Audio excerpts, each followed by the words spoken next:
Okay.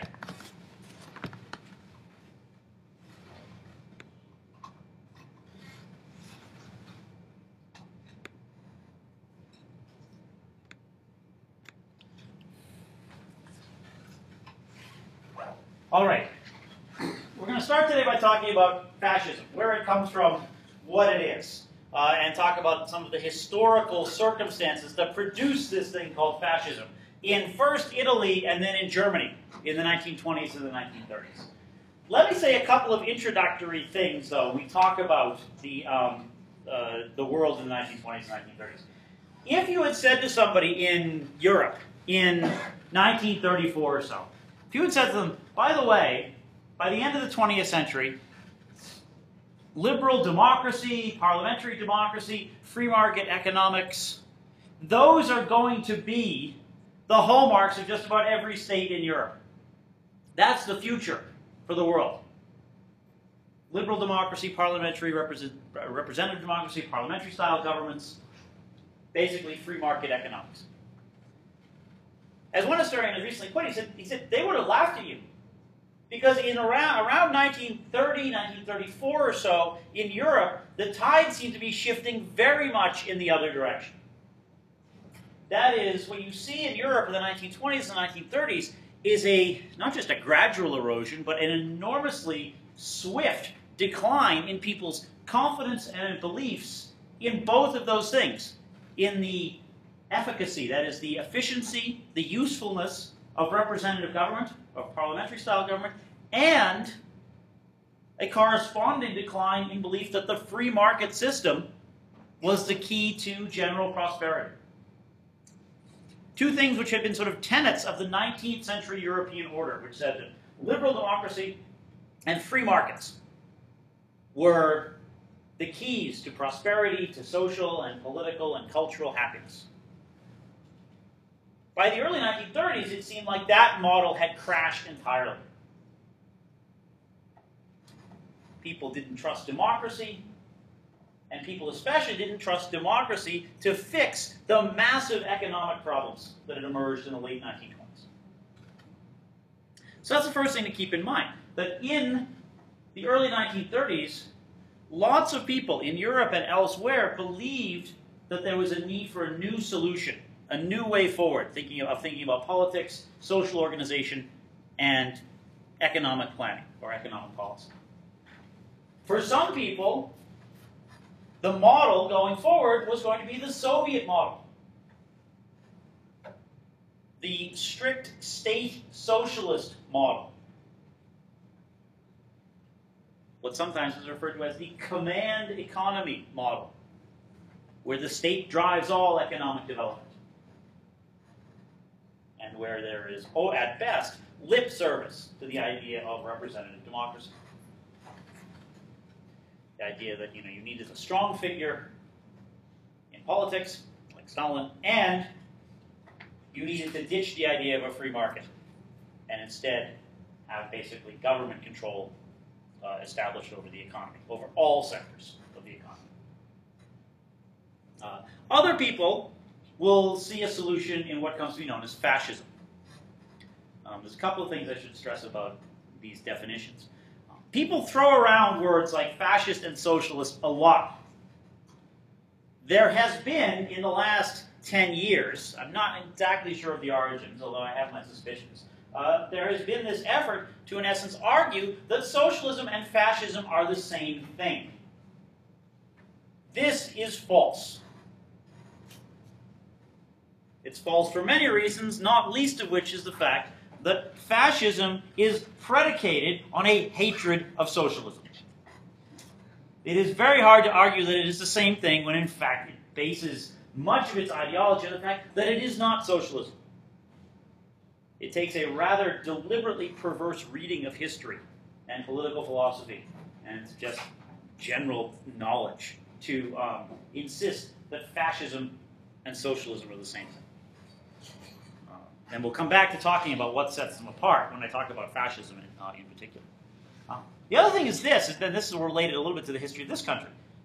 We tend not to talk about the U.S. too much in this course, which is sometimes a criticism of world history courses, that the idea is that the United States is not actually part of the world. There's American history and then there's world history, and the two shall never meet. I've tried to have them meet at certain points. And here's another one. In the early 1930s, this lack of confidence in free markets, this lack of confidence in representative democracy, that's not confined to Europe. That's also very prevalent in this country. One of the things that Franklin Roosevelt, or the major thing that Franklin Roosevelt believes he has to do starting in 1933 after his inauguration, is that he has to restore people's confidence in this free market and democratic system, which he's going to do by, in fact, expanding the role of the state, not creating a command economy, but doing things that will attempt to give people some greater economic security and simultaneously assure them that their government is responsive to their needs. That is, that an elected assembly, an elected president, a democratic system can respond to economic crisis with innovative ideas and policies. There's an enormous amount of opposition to Roosevelt in the 1930s. So much so that some of the policies are scaled back, so much so that some of the policies are abandoned early. But some of the legacies of Roosevelt's New Deal remain fundamental to our world today. That is, some of the elements are, for example, the Social Security system, the Medicare system, things like the FDIC. You guys know what the FDIC is? Bank insurance, the Federal Deposit Insurance Corporation, which now I think guarantees you up to $250,000, if not more. I don't know how many of us are going to have to rely upon that, but I know I won't. Creating trust and confidence in the system, not changing the system, but building in some safeguards. The Securities and Exchange Commission, which is supposed to sort of watch the stock market, prevent it from overheating, provide sort of a check on activity to prevent a crash like you had in 1929. You have this mission that Roosevelt believes he's undertaking in 1933. There's a lot of debate about just how much economic progress Roosevelt is able to make before the start of the Second World War. There's no question that the Second World War gets this country finally out of deep economic crisis, largely because it then becomes almost a command economy, in which the state, by which I mean the military in essence, needs so much produced, places such a demand on labor and on materials and resources that it boosts the entire economy dramatically. But in the early 1930s, it's not a sure thing what's going to happen. And in fact, in Germany, as in other places in Central Europe, you have a real crisis of confidence in both the governmental system and in the economy. And so let me talk a little bit about this, and then we'll think about fascism as a response to this.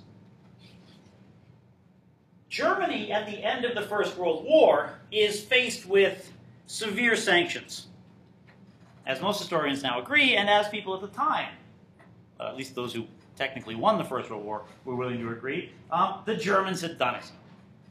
And the Germans not only needed to pay for all the damage they'd caused, they needed to pay as punishment. Not just compensation, but punitive damages, to use a legal term. The diplomatic or technical term for what the Germans had to do was they had to pay something called reparations.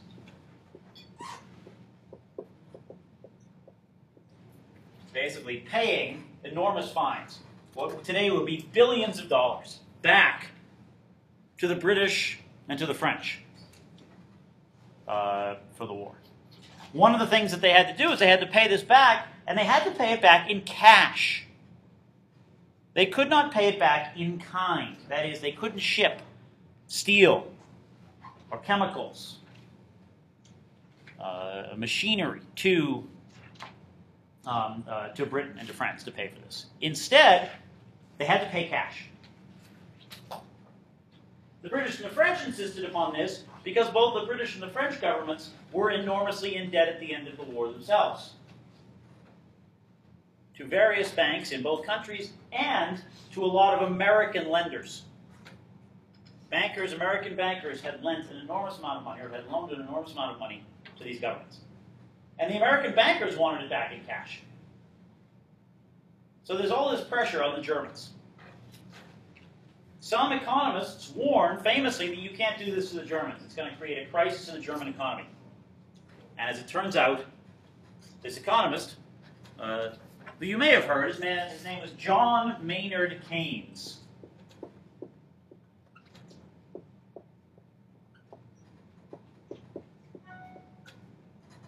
J.M. Keynes. Anyone ever heard of Keynes? No? Really?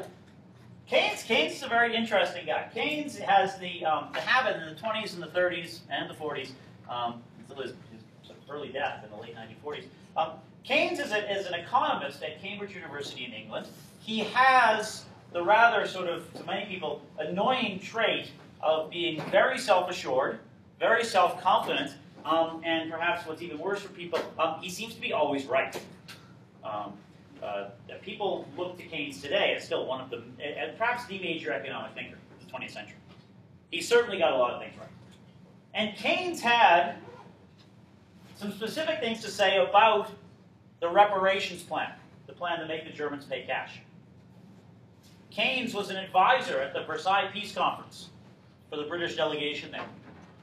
And he resigned because he said the reparations plan is foolish. He said it will cripple the German economy. And if Germany does not recover, if this major industrial power, this sort of technologically advanced power before 1914, if they don't recover, the rest of the world's economy, but especially the European economy, is never going to recover. If you don't have Germany economically healthy, you don't have Europe economically healthy. As it turns out, Keynes was proved right. The way the reparations had to be paid back was in cash. And what that meant was that the German government, let me skip ahead for a second here, a couple of famous photographs. The German government in the early 1920s basically had to borrow all the available money in German banks. They had to use all sorts of German state funds to pay back these reparations. What it meant was that there was no money available in Germany to restart economic activity. That is one of the things that you need, as people tried to convince other people of in 2007, 2008, 2009, is that you need to have a certain amount of what's called liquidity. You need to have cash. Think of cash as money. That's why they call it liquidity. You need to have a flow of money in the economy for it to work. People need to be able to get credit so that they can pay for things. People need to extend loans, advance funds, things like that. The problem was this: the German government basically borrowed all the available money in Germany to pay back these reparations. German banks didn't have money to make loans. German factory owners couldn't reopen because they couldn't make payrolls, they couldn't borrow, they couldn't, finance.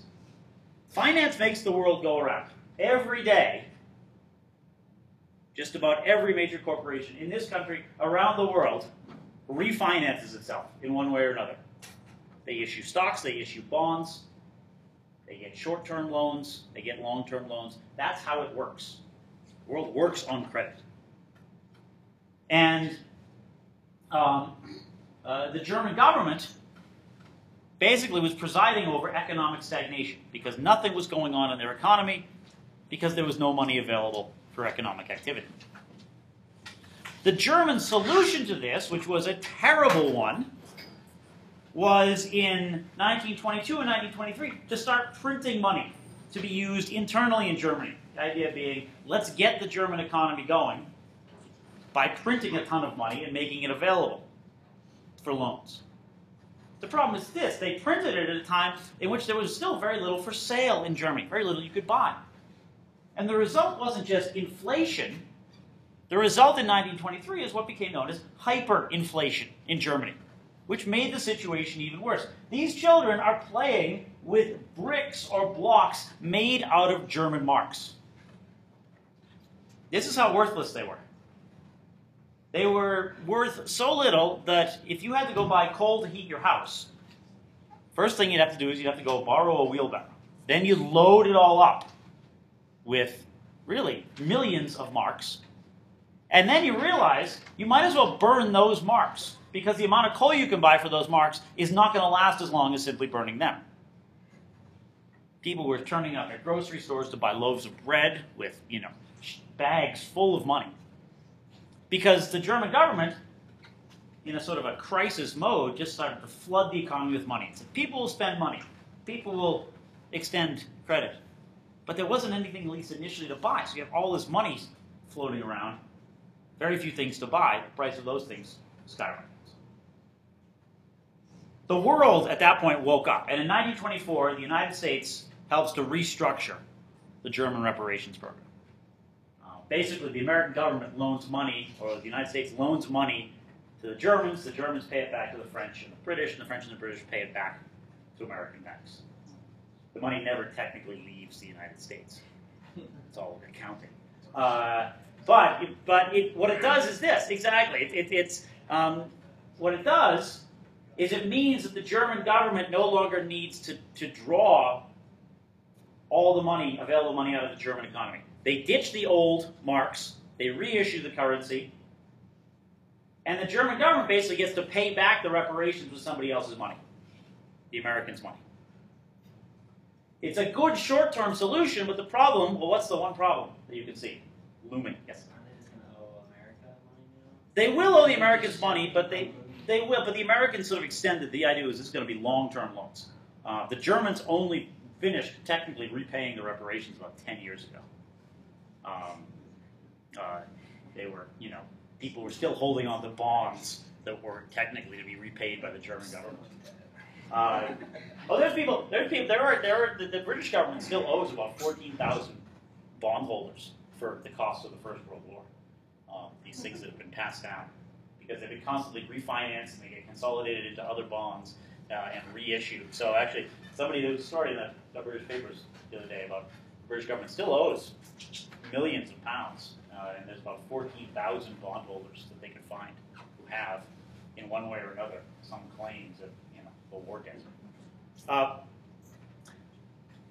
The real problem is that it puts the United States at the center of this system. The United States in the 1920s is booming, but it's an artificial boom. It's fueled a lot by credit. It's fueled a lot by a stock market takeoff that people believe is going to last forever. In a famous speech, a Yale University economist, 2 weeks before the crash of October 1929, said his prediction was that the value of the stock market would continue to rise indefinitely, likely forever. People keep getting fooled by this. The crash comes. He had tenure, so I don't think he lost his job. But people who had taken his advice were ruined. And what happens is this. The American financial system crumbles. They stop paying the reparations back to the Germans. That doesn't mean that the reparations go away. Rather, the Germans have to start finding another way to pay for it. Now also the American economy has cratered. That has a knock-on effect. The result is, in Germany, by the early 1930s, massive unemployment. As you can see here, unemployment over 30% by about 1932. In the United States, it's going to be about 25%. The world goes into steep economic depression. Britain, France, Italy, Japan, the United States, parts of Latin America, and of course Germany. In Germany, the economic decline and the feeling that the economy had sort of been mismanaged and that the government was incapable of responding to crisis. This sentiment didn't just build on the fact of economic crisis itself. It built on something else. Germany was only a democracy, or had been only a democracy, for about 10 years. That is, the German government created, the German system created after the First World War, was the first full democratic system in German history. Previously, there had been an emperor, the Kaiser, who'd had a significant degree of control. over parts of the government. You have a parliamentary system. And it's not just in Germany. In many places in Europe, in the 20s and 30s, you have, you might say, experiments in democracy. In Poland, Yugoslavia, Hungary, all places that are emergent, that become independent right after the First World War. Parts of the old Austrian or German empires. In all of these places, including Germany, it turns out that democracy is very messy. It's hard to get democracy going.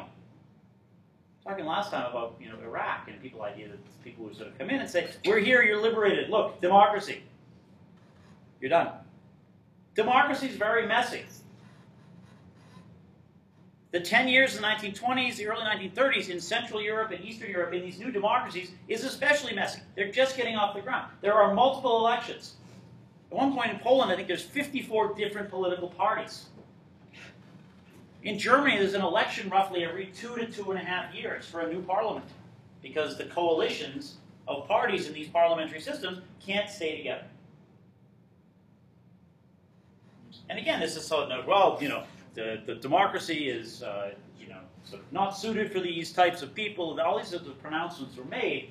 One thing to remember is this, is that I think you could argue that this country, which is, I guess, a democracy, in theory, it took this country 100 years to just get sorted out after independence. Everyone who complains about, oh, look at these, democracy is messy, and it's, oh, why can't, these places that have been granted now freedom get their democratic legs or get their democratic sort of house in order? It takes a while. This country had to fight a civil war. It took over 100 years. Maybe even longer, some would argue, to get to, a functioning democratic system here in this country. So it's no surprise. But in the 1920s and 1930s, people are very impatient, especially with economic crisis ongoing. By the middle of the 1930s, you have had basically the eviction or the ejection of democratically elected governments and the democratic systems that produced them all over Europe. In Spain, in Italy, we'll talk about that momentarily. In Poland, in Hungary, in Bulgaria. In all of these places, by the early 1930s, you've had basically dictatorships reemerge. Some places it's a royal, a monarch, in other places it's a military dictatorship. Democracy is messy, and there's not a lot of patience, especially when in times of economic crisis. And in this time of economic crisis, people in Germany began to look towards an alternative party, one which promised to rescue Germany from economic crisis, promised that it identified the problems that Germany had, but one, of course, which was hardly one that promised a democratic future. But in the late 1920s, the German Nazi Party starts to participate fully in German elections. And as you can see here, as unemployment rises dramatically in Germany between 1928, really it was about 1929 and 1932, the Nazi share of the vote increases dramatically. Now this is a tricky graph for a couple of reasons. The most important is this. This graph should not be read as saying that everyone who became unemployed voted for the Nazis. That might be sort of a tempting surface reading, but it's not. What you have to look at here is that the unemployment rate is sort of an indication of general economic health. As the unemployment rate increases, the economy gets worse. As the economy gets worse, more people vote for the Nazis. By and large, German workers, especially German workers in trade unions, did not vote for the Nazi Party. Or at least most of them did not. Instead, the Nazi Party will never get more than 50%. of the vote in any free and full election in Germany. They'll never be elected by the majority of the people. There are multiple parties. The Nazis, starting in the late 1920s, they are one of these parties. And they are sort of rehabilitated, because in 1923, Hitler and some of his early followers had tried to stage a coup and hoped to get the army to join them. It was in Munich, to overthrow the German government. They were basically laughed off the streets. The German army wanted very little to do with them. But the Nazis come back in the late 1920s and find a German population which is much more receptive to them. And they find a German state that ultimately they will be able to take over. The Nazi takeover is something maybe we'll talk about at the end of today. If not, we'll talk about it on Monday. But let me talk a little bit about the message, the ways in which the Nazis and the ways in which fascists generally sought to persuade people to vote for them, sought to persuade people to follow them in the 1920s and the 1930s.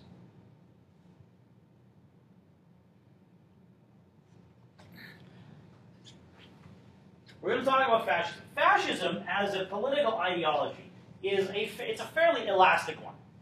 There's to look for sort of central written tenets of fascism is very hard. Unlike socialism, we have someone like Marx to go to and say, what is socialism? With fascism, it's a little harder. But people who study it have come up with a basic idea, a basic diagnosis. That is, if you have the following symptoms, then unfortunately you have a case of fascism. I don't know what you take, but don't call me in the morning. Fascism emerges in Italy, actually. With Mussolini, exactly. F-A-S-C-I-S-M. Fascism. Taken from the Latin fasces. F-A-S-C-E-S. Fasces. I don't know what the fasces was. It was a symbol of imperial power in ancient Rome. That it was basically a bundle of rods tied with an axe.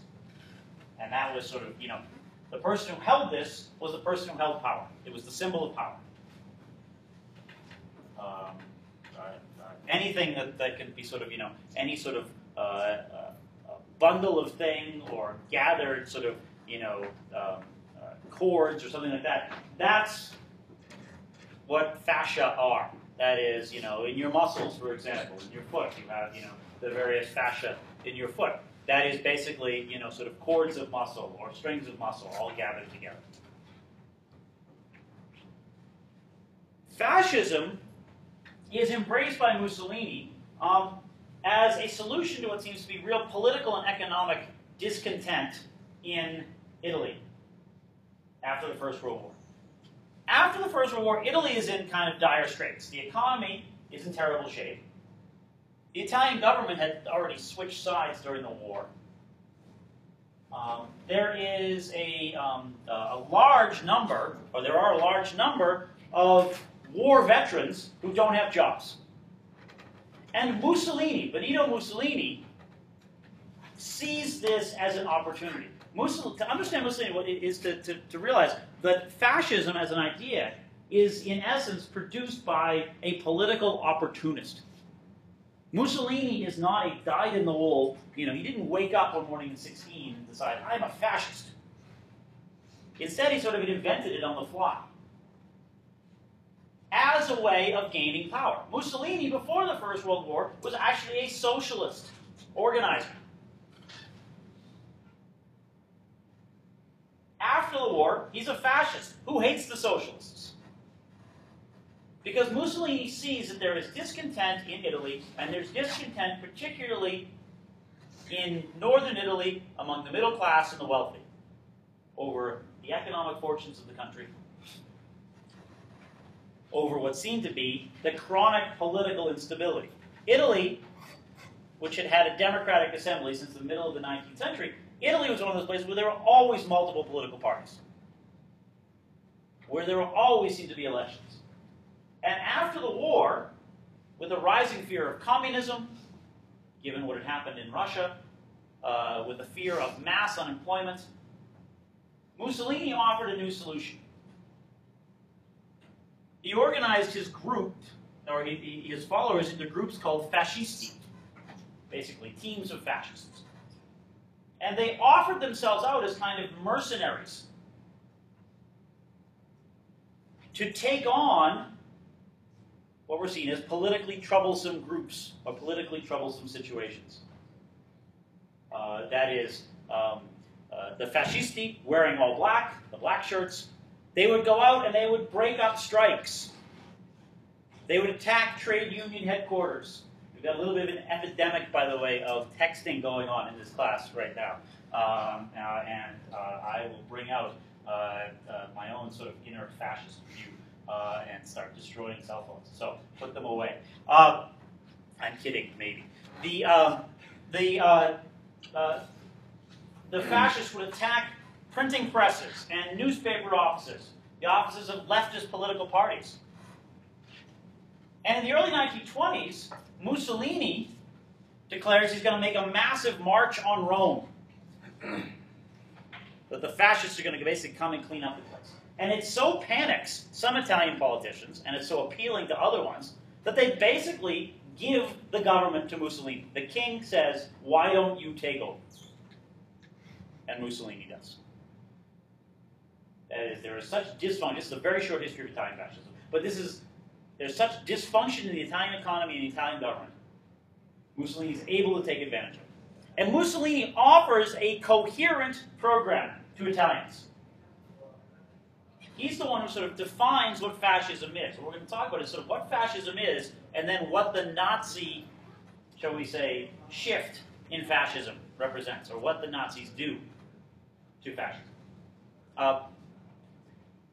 In the 1920s, Mussolini outlines several things. And these are, again, now let's get to the sort of conditions, or you might almost say the symptoms of fascism. How you know you've got a case of fascism.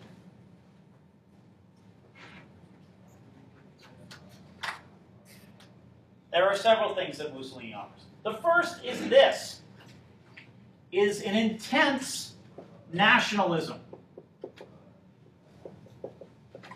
A nationalism which is oftentimes focused on the idea of restoring glory, or restoring a glorious past. That is, the past is going to be enormously important. For Mussolini, he is going to offer up a vision for Italy of a new Roman Empire. That is, that he's going to use a lot of symbols, triumphant arches that will be built. Triumphal arches that will be built. There will be, and you can still see, one of the strange things about Italy today is that, well, Italy wasn't nearly as bombed during the war as, for example, Germany was. And after the war, there wasn't as concerted an effort as in Germany to remove the names of the people who built buildings from those buildings that remain standing. So you can't find anywhere in Germany, or you really have to, I don't know where you'd actually find, anything where you would say the cornerstone of this building was laid by Adolf Hitler, Führer, etc., etc. You can still, however, find buildings in Rome that have Mussolini's name on them, or that have maps that Mussolini commissioned showing how Italy would become the center of a new Roman Empire. Mussolini wanted to colonize in North Africa. The Italians had colonized Libya before the First World War. Mussolini's going to reach out and say he wants more. East Africa, Eritrea, and Ethiopia in particular, which is Somalia, which he'll invade in the 1930s. So it's about restoring past glory. For the Nazis, the restoration of past glory looks not to ancient times, but it looks almost at times to the medieval era, to the time of the Crusades, the High Middle Ages.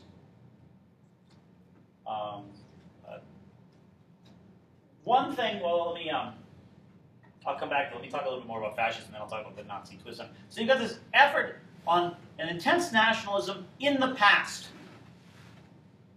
And you'll see, I mean, that this effort to sort of present the past and to use symbols from the past is evident not only in this peaceful Nuremberg rally in 1934, but when you got to the actual rally, you see, for example, these Nazi standards, flags, that look very familiar. They look like the old Roman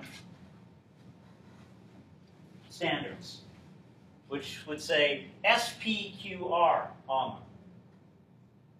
basically by the authority of the Senate and people of Rome. These say NSDAP, which stands for the National Socialist German Workers' Party. At which point we should stop here and say something.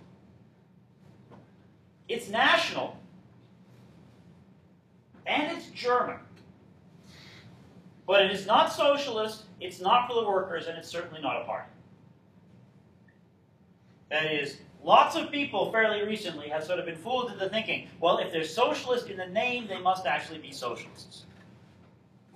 This is the Nazis throwing everything out into the name.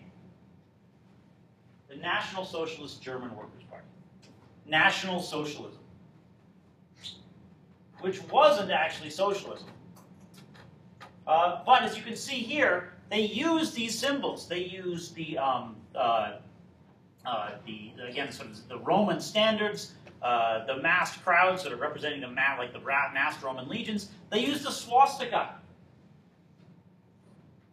a symbol which had previously been largely associated with Hinduism, and still is. If you go to India, and if you've ever been to India, you may have the disconcerting experience of seeing people's houses that have swastikas on them.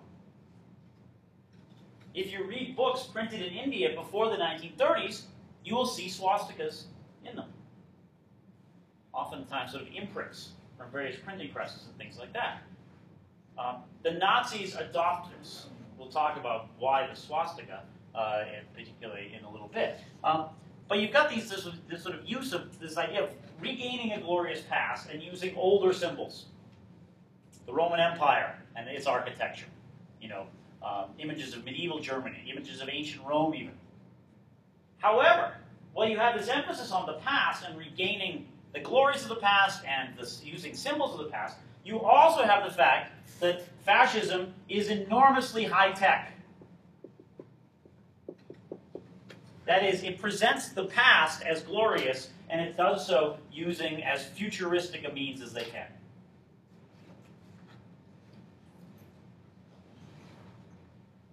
It's one of the things about that will differentiate fascism from socialism. Socialism never says there was a glorious past.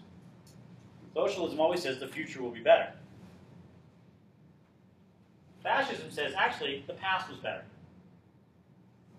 And so you have the use of every available technology. Film, mass media, radio, broadcasts, massive organized political demonstrations.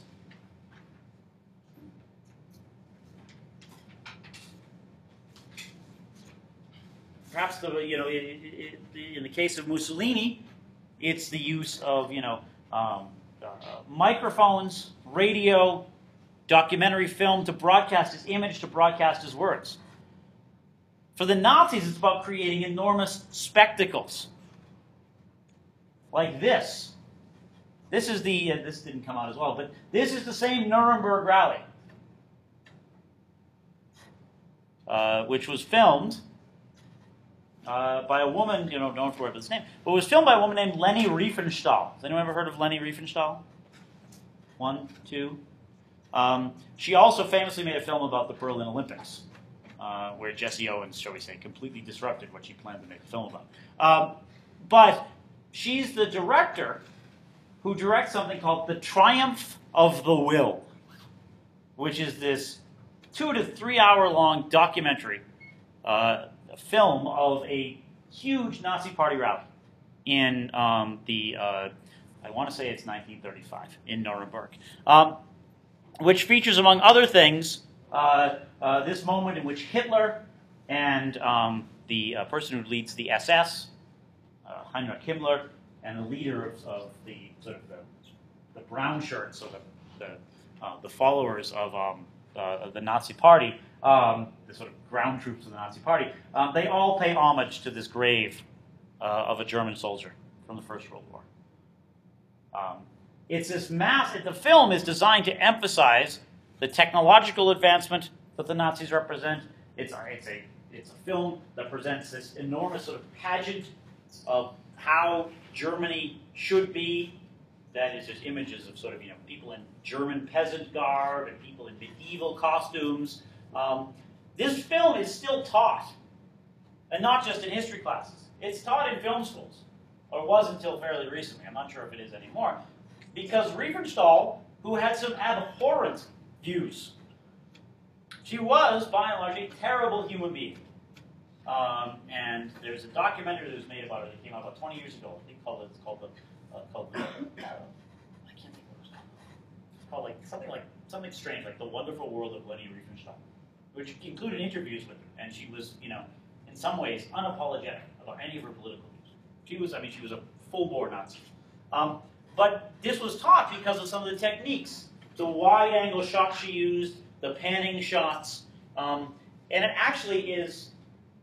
In perhaps the strangest incident, there is a very famous American director basically pays homage to this moment right here, to this moment from this documentary. Does anyone know where this is recreated in late 20th century American cinema? George Lucas did. The end of the first Star Wars, the end of my first Star Wars, the 1977 one. The end of that is, in many ways, a replica of this shot that Leni Riefenstahl created at Nuremberg, where you have people in uniforms who turn in unison, and three people, in essence, sort of walk down. It is very strange. I'm not saying that George Lucas is a Nazi, because I don't think that's the case. But it is this very odd thing. I don't know if it's like, you could say it's an ironic thing that George Lucas is appropriating this and trying to sort of denazify the image. I would have just said, well, if it looks like Triumph of the Will, why don't we all just leave it alone and never touch it again? But George Lucas went for it. So insert a Wookiee here, and you've got sort of, the remaking of it that he does. But that's an example of the technology. Fascists love technology, all the means of getting out their messages. The Germans will invent hundreds of ways of disseminating their own particular propaganda. One thing they'll get into, for example, is producing children's books. Mass production of books. We'll come back to this, but these are books designed to promote the idea that Jews are not German. And it says up here, it says, Jews, your kind are not welcome here. Jews are excluded from going to this park down by the river, etc. We'll come back to talk about this. So you have nationalism in the past and an emphasis on the past. You have high-tech means. You have a couple of other things. You have this emphasis on the leader, the dynamic leader. What one sociologist once called the charismatic leader. A person who is sort of, electrifying to a crowd. A person who seems to have this almost sort of supernatural air to them. In fascism, you can sort of tell a couple of things about the role of leader. They take on this idea of giving the leader a special name. That is following on from, you might say, sort of ancient imperial tradition, but inventing new names. Mussolini will be known as Il Duce, the leader, Il Duce. And for Mussolini, the promotion of his charisma is going to be very much about sort of demonstrating his physical strength. That is, you see Mussolini, one of the I'm not going to make a huge analogy here, but one of the things that links him with people who sort of want to project an image of being strongmen today, like, for example, Vladimir Putin in Russia, is, they sort of strut around, they demonstrate their masculinity. That is, they're going to pose. Putin's taking sort of to ludicrous degrees. Like, let's go ride a horseback. Go ride a horse. We'll, stripped to the waist and things like that in the Siberian winter. Just ridiculous things like that. But Mussolini was very sort of pugnacious. He was very easily caricatured because he sort of, talked with his chin thrust out and his chest thrust forward. He was very forceful. The idea is he's the charismatic leader. He's the embodiment of sort of male strength. For Hitler, it's different. Hitler is no one's idea of an ideal-looking human being. That's one of the things. Well, the Nazis will promote this idea of sort of an ideal racial typology for Germans.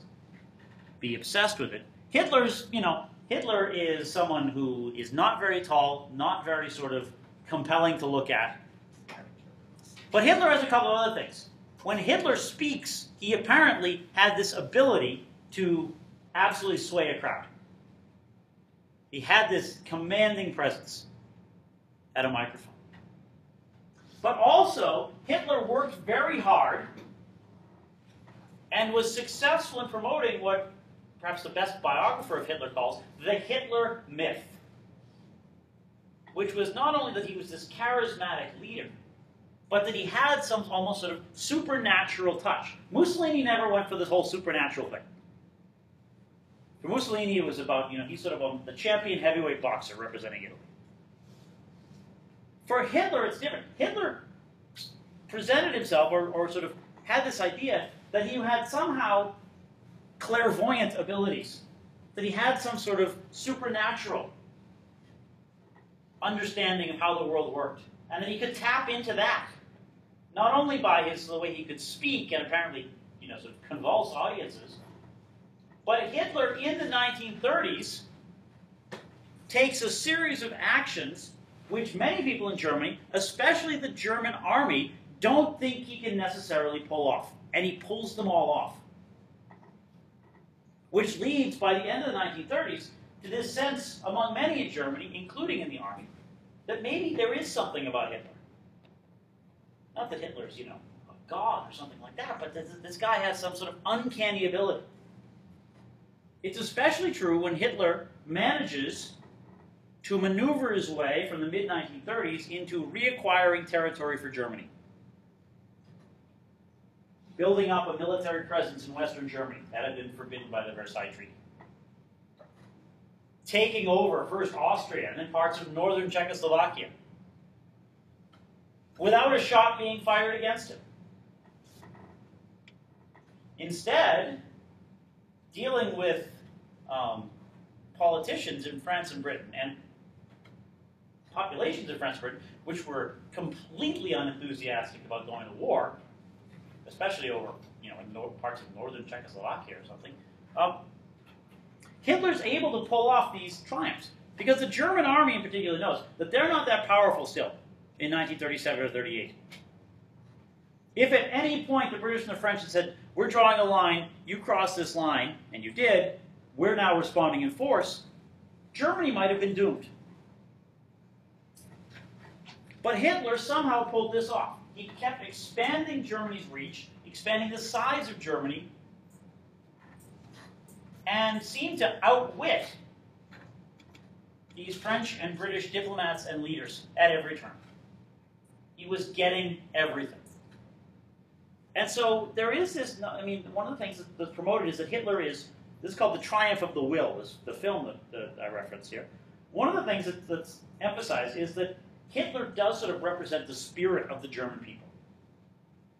That when he speaks, he's not just speaking as himself, he's sort of channeling all the emotion, all the anger, all the resentment about the 20s, about the end of the First World War that's felt in Germany. That's all coming out through him, that he's sort of the vessel. And this idea of him as sort of, a prophet or a sort of supernatural sage or something like that, that gets reinforced in the 30s because he takes a series of decisions, none of which backfire. There are people waiting in Germany for them to backfire, and they don't. There are people expecting that Hitler's going to get himself into trouble. They don't. By the end of the 1930s, even members of the army and the general staff who had been suspicious of Hitler, they helped put him in power because they thought they could control him. They had become convinced that this guy had some sort of, I don't want to call it a talent or a gift, but some sort of, ability to act. Yeah, some sort of evil genius. Well, he was acting for Germany, so he wasn't necessarily evil, but he was this sort of, he was this sort of genius. So it's this creation of sort of the myth around the leader. Hitler is not immune to this. Hitler will create, of course, the title of the Führer. Again, meaning largely leader. Some people have translated it as father. It's one of these words that can mean multiple things. But the Führer. Okay, so my question is, was he like militarily strategic? Was he banking that they wouldn't retaliate? Or is he just like, I'm just going to risk it? It's some combination of all three. Not to give you a complete sort of mess of an answer, but it's some combination of all three. That is, he did have an appreciation that for the fact that in Britain and France there was going to be a reluctance to go to war. He did know enough to delegate military planning to those who actually knew what they were doing. The problem is that by the end of the 1930s, and it's also, he is sort of willing to play chicken. He's willing to play a game of bluff. He's pretty confident he knows what he's doing, but he also, he's not, I think, at times fully convinced that he'll get away with it. But he does. And one of the things that happens, and that historians trace, is that by the end of the 1930s, Hitler himself seems to believe in the Hitler myth, which is a real problem because Hitler then becomes convinced that everything he does is going to work, and that no one can challenge him, and that it's going to lead to the decisions that will ultimately bring him down, like the decision to invade the Soviet Union in June 1941, thinking this is going to be another rollover. So you have this, and there's no one around to question him. No one raises legitimate questions to Hitler about June 1941. Is this the best time to invade? Do we have enough people? Do we have enough supplies, etc.? Because at that point now, he's taken Poland, he's taken France, he's taken the Netherlands. They're bombing the daylights out of the British. No one seems to sort of doubt Hitler by that point. There's been sort of a film fairly recently about a plot to kill Hitler in 1943, 1944, when the war is turning against the Germans. It's a plot by the army, but it's not a plot by the army because that they've all discovered all of a sudden that Hitler's a horrible human being. And they've woken up out of a trance and said, do you see what this guy's doing? He's terrible. No, it's that they're losing the war. The Hitler myth is disappearing. So don't be thinking that the Germans who tried to sort of kill Hitler in 1944 are, freedom-fighting resistors. There were people who resisted Hitler, but they were not, by and large, these conspirators. So you have the notion of the leader as this charismatic and dominant personality type. A couple of other things that I should just stress. One big one here, because this is where this question of socialism comes back up. Fascist regimes are corporatist regimes. Corporatism defines their economic ideology. Corporatist does not mean that the state runs the economy. Socialism, especially of the Stalinist variety at this time, does mean a command economy. The state sets the quotas. The state says, we're going to build this, we're going to build this, we're going to build this. The state steps in and adjudicates. There is no private ownership of the means of production. Corporatism is different. Corporatism says that the state allies itself or aligns itself with certain interests in the economy. That the state will promote the interests of capitalism or capital. That is, that the state will aid the development of the industrial economy, of the technological economy, but the state will not take them over. That's a huge difference. It's one of the reasons why the Nazi Party gets a lot of support from economic elites in Germany and from middle-class elites. People who are terrified of socialism vote for the Nazis, not because they've been fooled into thinking they've been fooled and it's actually secret socialism they're voting for, because the Nazis have this corporatist ideology. Same thing for Mussolini in Italy. That is, economic interests are favored. The government will act in the economy, but only in certain ways. The government will dissolve trade unions. The government will issue, you might say, sort of business-friendly regulations about working conditions.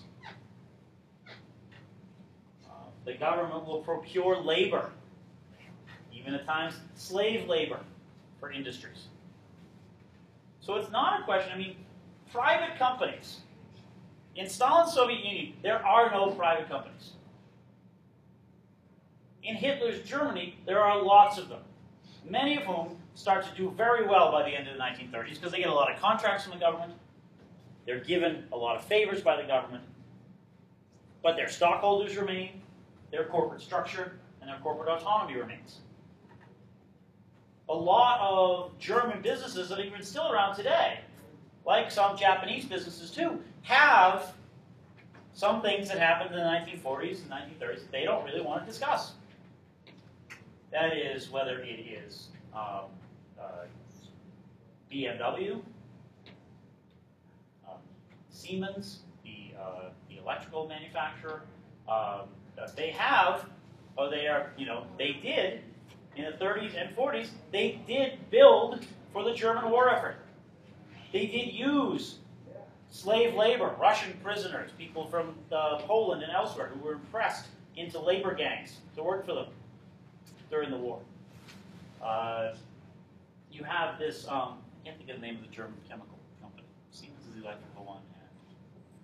It's gone straight out of my head. But you have these companies which are, in essence, sort of in close relationships with the party. Their members don't even necessarily have to join the Nazi Party. Sometimes they do, sometimes they don't. But it is this very sort of cozy relationship between capital and politics, or capital and the government. That's a key to understanding the difference between socialism, as it's laid out theoretically, and fascism. Fascism does not challenge private property. It does not challenge private ownership of factories and railway lines and things like that. Instead, it depends on establishing a close relationship with these entities, encouraging them, and clearing the way so that they can produce for the good of the state and eliminating obstacles to that production. By and large, eliminating workers' objections and eliminating sanctions that might keep companies from doing exactly as they wish. So that's one thing to keep in mind, is that, for the National Socialist German Workers' Party, not socialist, and given that one of the first things the Nazis will do in 1933 and 1934 is round up all the socialists, all the communists, and all the trade union leaders, they're not really much in favor of the workers. So these are some of these are not all of them, but these are some of the things you have to keep in mind that will distinguish fascism from other types of authoritarian government in the 1920s and 1930s. Because there's going to be a lot of dictatorships. There's going to be a lot of regimes which, at least at one point, were considered totalitarian. But that doesn't mean they're all fascists. Fascism has some particular characteristics, some of which I've laid out here. We will talk more on Monday about how the Nazi state actually works, and in particular, the racial ideas. The thing that will mark Nazism, let me just mention this real quick, the thing that's going to mark Nazism as different from Italian fascism is the centrality, heads up, excuse me, the centrality of race.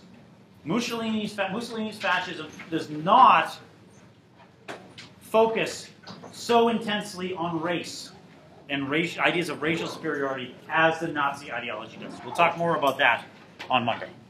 Thank you.